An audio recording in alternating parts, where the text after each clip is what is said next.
کرنے کی کوشش کریں گے۔ کامیاب اور ناکام دنیا میں یہ دو کوالٹی ہے، کچھ لوگ کامیاب ہیں، کچھ لوگ ناکام۔ میں نے کامیاب لوگوں کی زندگی کے بارے میں غور کیا اور میں نے کوشش کی کہ ذرا جاننے کی کوشش کروں کہ کامیاب کیوں لوگ ہوتے ہیں اور ناکام کیوں ہوتے ہیں۔ تو غور سے سنیں، کامیاب لوگوں کی پہلی خوبی یہ ہوتی ہے کہ وہ کوئی بھی کام وداؤٹ پلاننگ نہیں کرتے، ان کے پاس پلاننگ ہوتی ہے۔ وہ ایک دن کی پلاننگ نہیں کرتے، 10 سال کی پلاننگ کرتے ہیں۔ اور مسلمان سے پوچھو کل کا پلان، ارے یار کل صبح ہوگی پھر دیکھیں گے، صبح ہوگی پھر دیکھیں گے، کوئی پلان نہیں ہے اس کے پاس۔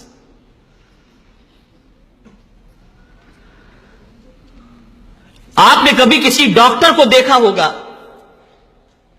جو بڑا ڈاکٹر ہو، اسپیشل ہو، کسی فیلڈ کا ماہر ہو، تو آپ کو اگر اس کے پاس جانا ہے تو وہ آپ کو 3:10 کا ٹائم، 5 بجے کا ٹائم، 4 بجے کا ٹائم، وہ آپ کو ٹائم دے دیتا ہے۔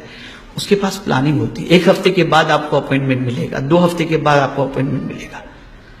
لیکن آج مسلمانوں کی پوزیشن دیکھیں تو کوئی پلان ہی نہیں ہے اس کے پاس، نتھنگ، کچھ بھی نہیں، نہ صبح کا پلان، نہ شام کا پلان، نہ کل کا پلان، نہ پرسوں کا پلان، کوئی پلان نہیں۔ اور پھر کہتے ہیں کہ اب دنیا میں ناکام ہیں۔ کامیاب انسان وہ ہوتا ہے جس کے پاس پلاننگ ہوتی ہے۔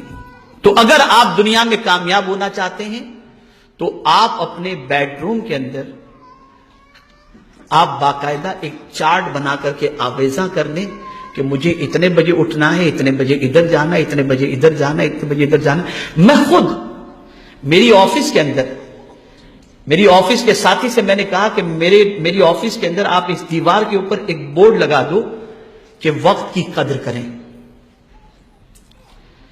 اس لیے کہ ابھی گزشتہ کچھ دنوں سے میں ممبئی میں ہوں تو میں دیکھ رہا ہوں کہ آتے لوگ کچھ بھی کام نہیں ہوتا، بس آئے آپ سے ملنے کے لیے، اور کیا چل رہا ہے، کیسا چل رہا ہے۔ اب میں پڑھ رہا ہوں، کچھ کام کر رہا ہوں، نہ ان کو جانے کے لیے کہہ سکتا ہوں، نہ ان کو بیٹھنے کے لیے کہہ سکتا ہوں، اور میرا ٹائم یوں ہی ختم ہو جاتا ہے۔ جانے کے لیے کہہ دوں تو بد اخلاقی ہوگی، اور بیٹھنے کے لیے کہوں تو میرا وقت ضائع ہوگا۔ اس لیے میں نے ابھی یعنی 2 دن پہلے ہی میں نے کہا کہ آپ بورڈ لگا دیجئے کہ وقت کی قدر کریں۔ یہ تو ہم نہیں کہہ سکتے کہ وقت ضائع نہ کریں، اس لیے کوئی ملنے آئے تو کیسے کہیں گے کہ وقت ضائع کر رہے ہیں آپ، وقت کی قدر کریں۔ ہمارے پاس کوئی پلاننگ نہیں ہے، منصوبہ بناؤ، ایوری ڈے کا پلان آپ کے پاس ہونا چاہیے۔ اور کامیاب انسان وہی ہوتا ہے جس کے پاس پلاننگ ہوتی ہے۔ دوسری چیز، آپ بڑے بڑے خواب دیکھو،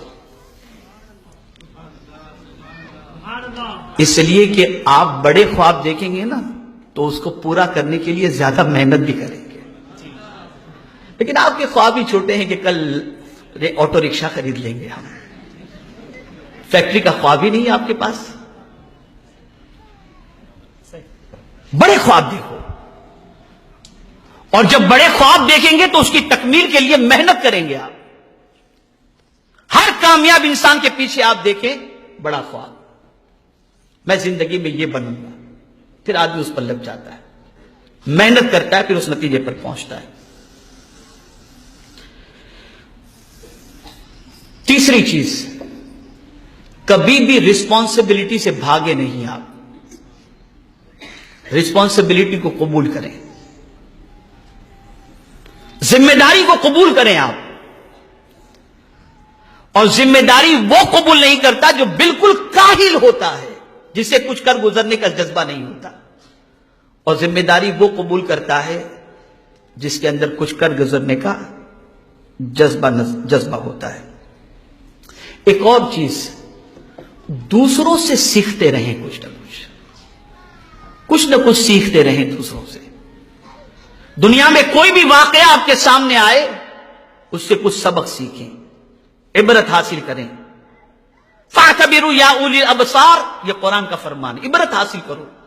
دنیا میں کوئی بھی چینجز آتی ہو، کوئی بھی واقعہ رونما ہوتا ہو، کہیں سیلاب آیا، کہیں طوفان آیا، کہیں زلزلہ آیا، کہیں کچھ ہوا، کہیں کچھ ہوا، آپ اس سے عبرت حاصل کرو، سبق سیکھو، اور انسانوں سے بھی سبق سیکھو۔ کوئی ترقی پر تھا، اس کو بالکل زوال پذیر ہو گیا، سبق سیکھو اس سے۔ کون سی چیز تھی جو اس کو زوال کی طرف لے گئی؟ کل تک شہر کے اندر عزت کی حیثیت سے گھوم رہا تھا، آج بے عزت کیوں ہوا؟ سبق سیکھو، اسے ریزن تلاش کرو۔ اگر آپ کے اندر یہ خوبی ہے تو آپ اچھی طریقے سے کامیابی کی شاہراہ پر گامزن ہو سکیں گے۔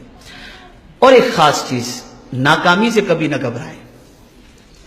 کبھی ایسا بھی ہوگا کہ کسی چیز کے اندر آپ نے محنت کی اور جو رزلٹ آپ چاہتے تھے وہ رزلٹ آپ کو میسر نہ ہوا، تو اس رزلٹ کے میسر نہ ہونے پر آپ گھبرائیں نہیں، اس لیے کہ 100 بار گرنے کے بعد انشاءاللہ پھر جب آپ اٹھیں گے تو اللہ آپ کو کامیابی عطا فرمائے گا۔ دنیا کا ہر کامیاب انسان پہلے ناکام ہوا ہے پھر کامیاب ہوا ہے، پہلے ناکام ہوا ہے پھر کامیاب ہوا ہے۔ تو ناکامی سے کبھی نہ گھبرائیں، کبھی نہ گھبرائیں۔ خود میرے آقا صلی اللہ علیہ وسلم کی سیرت مبارکہ ہمیں اس کا درس دیتی ہے اور ہمیں اس کا پیغام